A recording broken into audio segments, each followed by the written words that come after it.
So I am putting together how you clean green chilies, and I realized as I was taking pictures that it's probably something that a video will help with a little bit more. So in Colorado, August and September is green chili month and is the time of year that all the farm stands pop up. So I thought I would show you guys how you go about cleaning green chilies.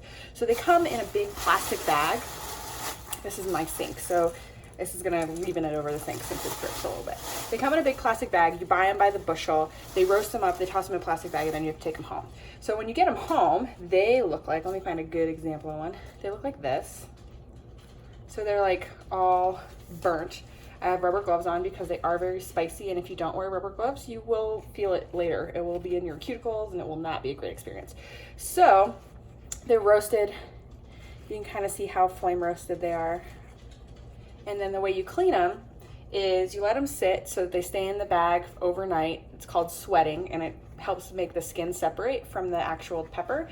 And then I use 2 different colanders, one to catch the skins in because I don't want to have skins going down my drain, and then one to put the clean chilies in.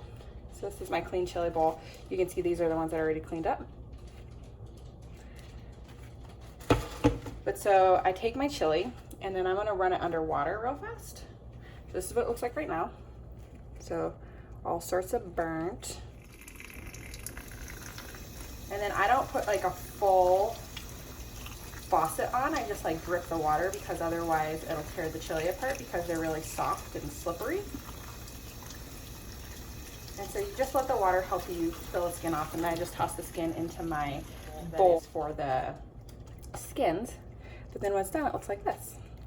So super easy. If you like it to be a little more hot, you leave the seeds in. If you don't like it to be hot, you go ahead and pop the top off and you rinse the seeds out as well. But what I like to do is I do the entire bag peeling the skin off, and then I go through and I do the seeds as I'm putting them into plastic bags. So that way it's a little bit easier to get it all done, and it doesn't take that long. So we did 2 bushels, and the first bushel I did this morning, and I took a break. It took me about an hour to clean all of those, and so I'm setting up to finish my hot peppers this afternoon, and then I'm gonna have to air out my house because it smells like peppers.